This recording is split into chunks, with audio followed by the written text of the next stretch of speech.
Maju, maju.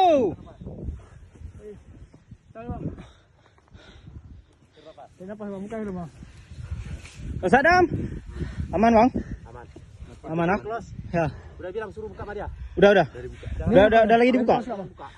Bang, istirahat lu bang. Nampak sekali istirahat lu. Duduk, Bang. Nampak sekali. Sudah, yuk. Yuk, bang. Ayo. Kerja, kerja. Udah kerja besok gajian. Hei, Badak, turun. Hei Kang, kau pelanggaran kau Kang. Aduh. Tuh, tahan. Lagi angin. Lampu hidup.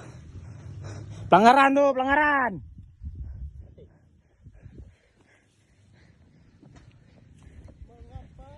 Mana kejadiannya? Hah? Gimana kejadian? Tanjakan apa? Tanjakan apa sih? Aku kok udah 3 unit naik.